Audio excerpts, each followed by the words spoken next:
Jasmine Fiore was an up-and-coming model and actress who got her start doing body paint and swimsuit modeling. At just 28 years old, she was really making a name for herself in shows all around the Las Vegas area, and she even had a short run on a VH1 reality show. But in 2009, Jasmine's career came to a sudden and tragic end when she went missing on the evening of August 14th.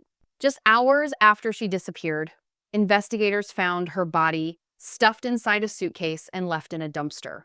The condition she was in was, God, it was just humiliating. In fact, the killer had been so brutal that honestly, the only way they could identify Jasmine was by using the serial numbers from her breast implants. So, who could have possibly done something like this? Well, detectives had a very clear idea of who was responsible, and they even went so far as to press charges against him. But for a shocking and pretty unexpected reason, the man was never arrested, even though the case itself would end up changing reality. Television forever. It was a little over 20 years ago when modern reality television first just exploded onto the scene, and a lot of people credit that success to shows like CBS's Survivor, which first aired back in 2000. After Survivor took off, shows like American Idol, The Bachelor, and The Osbournes came out not too long after. By 2005, VH1 had really started to cash in on the whole reality television craze, and pretty soon, they launched a series called Megan Wants a Millionaire. But even though the show was a huge success, it only ever aired for one season before it got canceled. And it was all because of the tragic death of Jasmine Fiore. Jasmine had a kind of difficult childhood because her parents separated when she was only 8 years old. This meant her mother had to raise young Jasmine all on her own, living out in Bonny Doon, California. And we all know how expensive it is to live in California, so it's safe to say the two of them probably struggled a lot. As Jasmine got a little older, she discovered that she had a love for playing football. Now, no matter how inclusive the sport is today, back then, it was a bit unusual for a girl of Jasmine's size to play such a rough sport, but Jasmine was never one to back down from a challenge. When she got into her teenage years, Jasmine got a job at a local grocery store, but the whole time she was really dreaming of becoming a model. Once Jasmine was legal, she started applying for modeling jobs and actually managed to land a few gigs pretty quickly. She started out as a swimsuit model, and not long after that, she found work as a body paint model for different people at parties and entertainment events. Jasmine was such a big hit with her clients that she even landed several shows at some of the biggest casinos in Las Vegas. For Jasmine, everything was going perfectly, and she was, truly living her dream. She was in commercials for adult services, like phone lines and stuff like that, and her career was really looking up for her. But Jasmine knew that kind of lifestyle wouldn't last forever. She was a pretty smart worker, so she started making plans for what she would do when her job as a model eventually came to an end. So she went to school, got a real estate license, and started making arrangements to open her own gym and personal training center. Jasmine had dated a few different guys over the years, and she eventually caught the eye of a man named Robert Hasman, a guy she really loved and told people she wanted to settle down with. Unfortunately, their relationship just didn't last, and they ended up going their separate ways. Before long, she was with a man named Travis, and the two of them got engaged in 2006, but they ended up breaking off their relationship too. And this brings us to 2009, when Jasmine met another real estate expert named Ryan Jenkins. Ryan was a real estate investor with properties around the Las Vegas area, but he wasn't a big shot yet. He was more of a small-time investor, still trying to find his place in the business and hadn't quite made it. With that in mind, Ryan did his best to keep his options open, and one of those options was to try and get on reality television shows on VH1. Ryan had applied for a new series called Megan Wants a Millionaire back in late 2008 or early 2009. Ryan was, over the moon when he got accepted onto the show, but his time on the series didn't last very long, and he was eliminated in one of the earlier episodes. But for Ryan, this didn't end up mattering too much. That's because just days after he was eliminated, he met the woman of his dreams, Jasmine Fiore. 2 days after that, they got married. Now, this might sound completely crazy, marrying someone you've only known for 2 days. And don't get me wrong, it kind of is. but they both claimed they were genuinely in love with each other. According to Jasmine's friends and family, at this point, Jasmine was truly, genuinely happy with Ryan. Jasmine was known for being a really vibrant and energetic person, and her relationship with Ryan only seemed to amplify those qualities. It doesn't matter that they met in a casino and had a spur-of-the-moment wedding. Their love was apparently very real. But, as you might expect, things weren't always perfect. Within months of their wedding, Jasmine had to call the police after her husband showed a side of himself that she'd never seen before. In June of 2009, just 3 months after they were married, there were rumors going around that Jasmine was stepping out of her marriage. She had apparently been talking with her ex-fiancé, Travis, and the two of them had met up at what sounds like it was some kind of party. At this party, Jasmine and Travis kissed, and this made Ryan, well, he flipped out. And understandably so, but what isn't so understandable is Ryan's reaction to finding out about it. Now, I don't know if Ryan walked in on them or if someone just told him what happened, but he sprung into action right away, and he and Jasmine got into a huge, heated argument. Travis admitted to what happened, and soon after, Ryan punched Jasmine and she fell into a nearby pool. The police were called, and charges were immediately filed against him. Ryan was set to go to trial in December of 2009, but the two of them reconciled soon after this all happened. And before you knew it, they were back on the same page again. But their marriage would never really be the same after this. Lisa, Jasmine's mother, said that Jasmine and Ryan fought constantly. The main source of their arguments was Ryan's claim that Jasmine was never willing to let go of her ex-boyfriends. And for all intents and purposes, this seems to have been true. Ryan felt that if they'd broken up, that should be the end of it, but Jasmine just didn't feel that way. Needless to say, Ryan was a very jealous man. But strangely enough, some of that jealousy, some of his fears, they might have been somewhat justified. According to Ryan's father, Jasmine had been sneaking around behind his back for months. His father claimed that Ryan had told him about several times when Jasmine would just leave for days at a time and never tell Ryan she was leaving, or where she had been the whole time. Now, what we don't know is whether this all started after they had that big fight at the party, or if this was happening when the two of them were supposedly on good terms. I mean, look, if this all happened right after they separated following that incident, then I totally get it. Jasmine needed space, and Ryan was probably the last person she wanted to be with. But if this was all going on while they were on good terms and supposedly happily married, then you have to admit Ryan wasn't being too unreasonable for wanting to know why his wife had been missing for days. And what's worse, according to Ryan, when she would come back, she would lie over and over about where she'd been. But Ryan never explained how he knew she was lying. To make things even more confusing, Jasmine had reportedly told her mother that she and Ryan had their marriage annulled in May of 2009, just 2 months after getting married. But after checking public records multiple times, there's just no proof that this was true. By all accounts, the two of them still seemed to be married when all of this was happening. And this all brings us to August 14th of 2009, the night the lives of Jasmine and Ryan would change forever. The same night Jasmine's final hours were caught on security cameras, and the night that would change the course of reality television for good. It was August 14th, 2009, when Jasmine and Ryan made plans to stay at the L'Auberge Hotel in San Diego. The two were supposed to be at a poker tournament, which was some kind of charity fundraiser for the Karma Foundation. Investigators who reviewed the CCTV footage from that evening said that the two were seen having a really great time together. Both Ryan and Jasmine were seen on the footage laughing and smiling all evening. The couple left the hotel at around 2:30 in the morning on the 14th and were spotted again at the Ivy Hotel, which was a nightclub in downtown San Diego.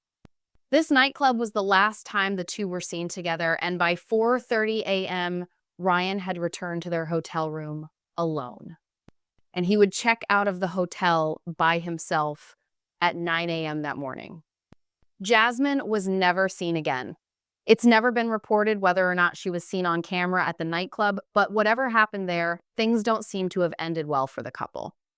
The next day, August 15th, police announced that they'd found a body in an alleyway in Buena Park, California. The person had met just a terrible, terrible end. Detectives say that all of their teeth had been pulled out, and so had all of their fingers, which made identification incredibly difficult. Dear Lord. Dear whoever put this body here, they did not want this person to ever be identified. The only thing police could figure out was that the victim was a female and she had been crushed inside of a suitcase that was way too small for her. Later that same day, Ryan reported his wife missing. He told police that he'd last seen Jasmine around 8:30 p.m. on August 14th at their home in Los Angeles. He said that the two had gone to that charity poker tournament, went to some bars, and then they'd returned home where Jasmine dropped him off and then headed out to run some errands. After that, he said he never saw her again. What's never been explained is why Ryan thought this disappearance, out of all the other times Jasmine had up and vanished, was suspicious.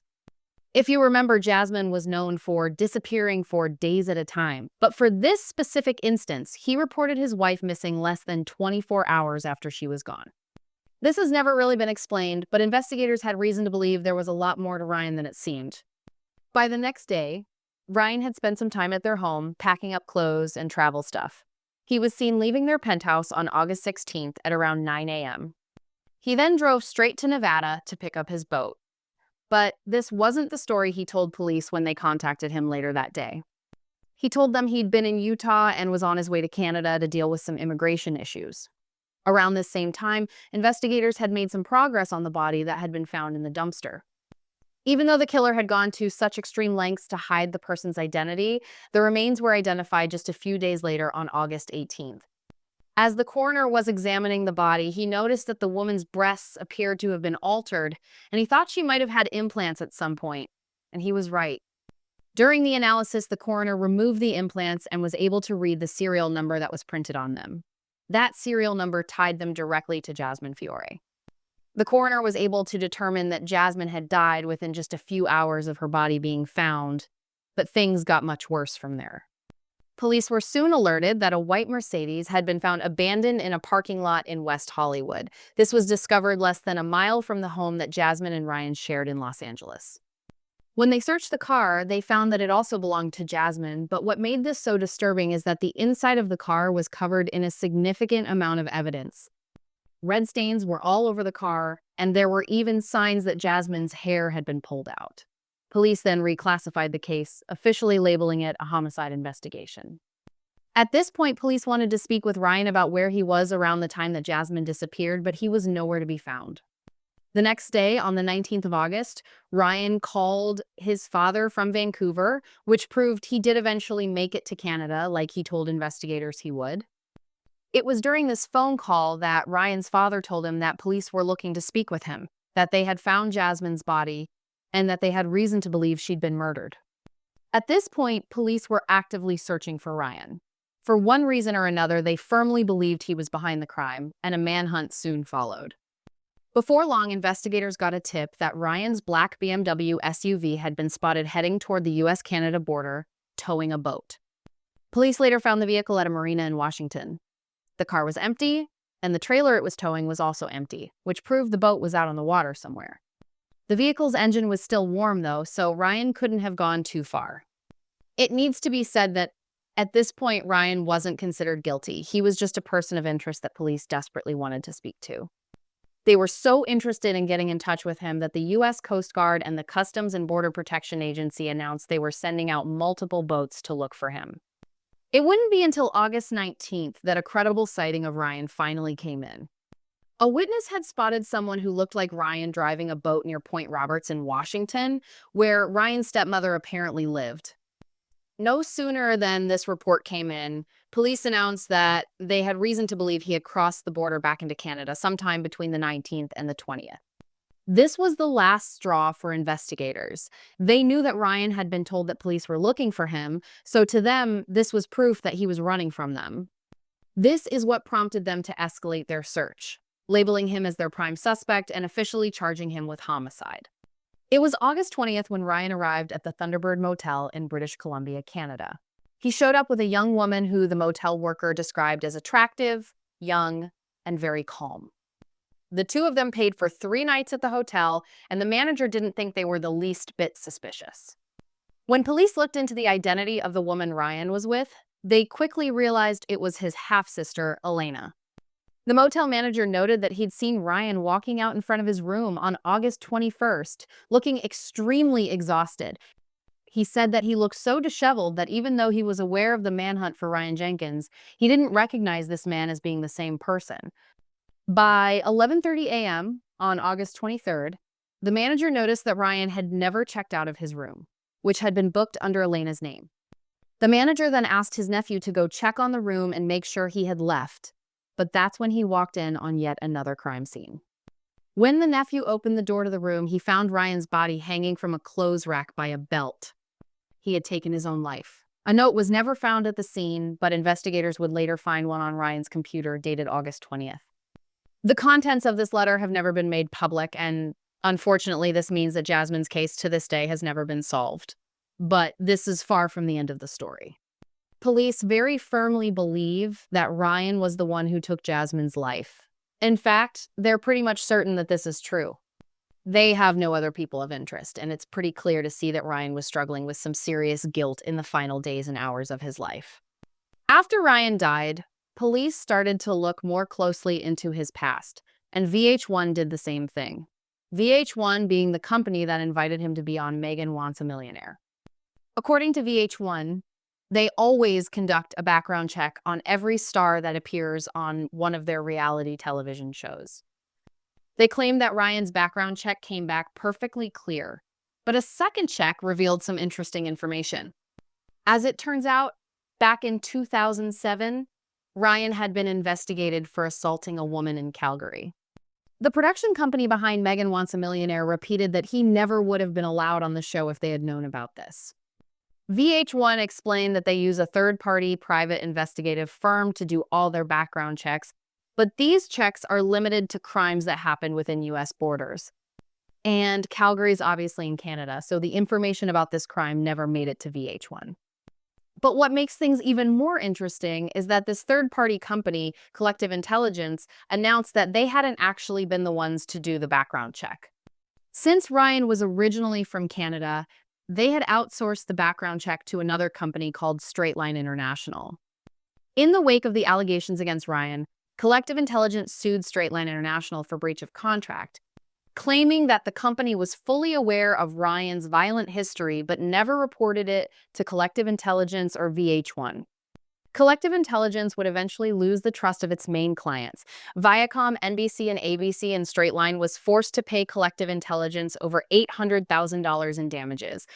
But things are still about to get even crazier, if you can believe it. VH1 had not only hired Jenkins to be a part of the first season of Megan Wants a Millionaire. In fact, after he'd been eliminated from the show, they hired him to appear in season 3 of I Love Money, which was another reality television series. Now, I've never seen this show, but the Wikipedia article about it says that the show involved contestants competing in a bunch of physical and mental challenges, hoping to win a $250,000 grand prize. As it would turn out, Ryan Jenkins actually won the 3rd season of the show. Ryan reportedly called Jasmine every day while he was filming the show, promising her he was going to do everything he could to win the money so that the two of them could live the life they had always dreamed of. But it was also reported that throughout the time he was filming, his calls to Jasmine grew more and more aggressive with each passing day.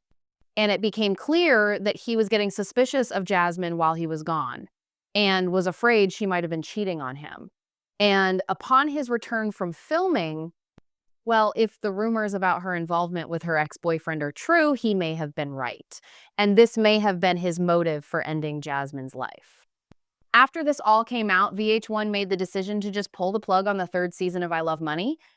Not one single episode of this season has ever aired, and the production company, 51 Minds, was forced to settle with VH1 for over $12 million in losses from not being able to air the show.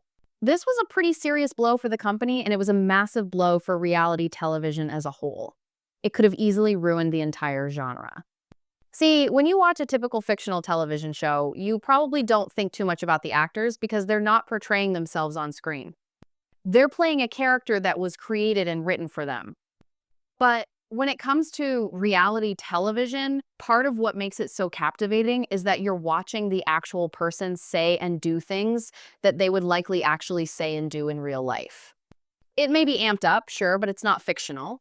But the thing with reality television is that even when you're watching these stars on the big screen, you still have no idea who they are as a person. And that's a scary thought. It's the same feeling that you get when watching famous YouTubers or social media stars. You only see what they or their publicity team wants you to see. For Ryan Jenkins, VH1 only wanted you to see the entertaining side of him. For the most part, these companies couldn't care less who these people are behind the scenes, and Ryan was no exception. If I'm being honest, I have a pretty good feeling that the only reason VH1 was even upset about all this was because it nearly lost them $12 million on that third season of I Love Money. And a scandal like this could have easily ruined their entire reality television catalog.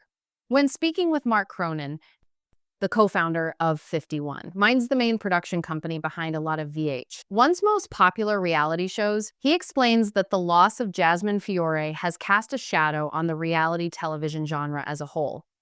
He said that the crimes of Ryan Jenkins have given him a new perspective when he's picking contestants for future reality television shows, saying that he trusts his gut a lot more these days, which suggests that he had a gut feeling that something wasn't right about Ryan, but chose to bring him on the show anyway.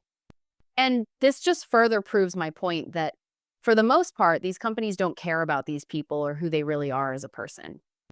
Another producer spoke up and said that he would rather have a gut feeling about someone, exclude them from a show, and be wrong about them than end up with another situation like Ryan Jenkins.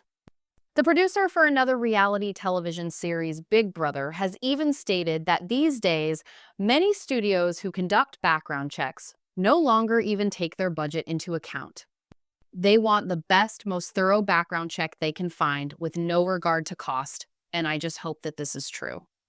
In the end, Ryan Jenkins was never able to be held accountable for his alleged crimes, but if there's anything good that's come out of this case, it's that the entirety of reality television seems to be a much safer place now, even if it's only to protect the bottom lines of these faceless corporations.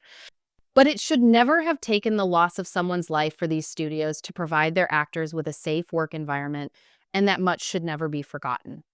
When you really step back and look at this whole story, it's a tragedy layered on top of another tragedy. What started as a whirlwind, spur of the moment romance ended in the most brutal way imaginable. And while the cameras and the corporations worried about their money and their reputations, a young woman with a future, with dreams, lost everything. Jasmine's case is technically unsolved, but the story itself leaves behind a chilling lesson and a pattern of warning signs that are impossible to ignore. So, what was the key factor here? What really pushed this situation over the edge into such horrific violence? Honestly, it wasn't just one thing. It was a perfect storm of red flags. The biggest one, the one that started it all, was the sheer speed of their relationship. Getting married to someone just 2 days after you meet them. I mean, it sounds romantic in a movie, but in real life, it's a gamble with the highest possible stakes. It gives you absolutely no time to see who a person really is behind the mask they wear when you first meet. It prevents you and your friends and family from spotting the cracks before you're already legally and emotionally trapped. And those cracks started showing up almost immediately. Ryan's jealousy wasn't just a simple flaw. It was extreme. It was possessive. And it was a giant waving red flag for a controlling personality. This constant suspicion, the fights about her ex-boyfriends, the feeling that he needed to own her, that's not love. It's the foundation for abuse. And that foundation gave way to actual physical violence with the incident at the pool. That moment when he punched her, that should have been the absolute end. In a healthy relationship, there's no coming back from that. The fact that they reconciled after something so violent set a terrifying precedent. It told him that crossing that line was on some level forgivable. The most important lesson here, the real moral of this story, is that the first time is the only time. The very first time a partner puts their hands on you in anger, that is your signal to get out. It's not a mistake. It's not a one-off. It's a demonstration of who they are and what they're capable of. You have to trust those red flags. You have to believe them when they show you who they are. Don't make excuses for them. Don't hope they'll change. That hope is what keeps people in dangerous situations far longer than they should be. And if your friends or your family are worried about the person you're with, listen to them. They're on the outside and they can see the danger you might be too close to recognize. It's so much easier to say all this from the outside, I know. When you're in it, it can feel confusing, isolating, and even impossible to leave. It can feel like your fault. But it is never, ever your fault, and you are not alone. There are people out there who want to help, who can help you make a plan to get out safely. If any of this sounds even remotely familiar, if you or someone you know is in a relationship that feels controlling or unsafe, please reach out for help. The National Domestic Violence Hotline is available 24 hours a day, 7 days a week. Their number is 1-800-799-7233. Again, that's 1-800-799-7233. They can provide support, resources, and help you figure out what to do next, all completely confidentially. Jasmine Fiore's story is a heartbreaking reminder of how quickly a dream can become an absolute nightmare. She was building a life for herself, and she deserved to live it. She deserved a future, a career, a chance to be happy, and it was all stolen from her. The best thing we can do to honor her memory is to learn from what happened, to see the warning signs for what they are, and to never, ever forget that your safety has to come first, always.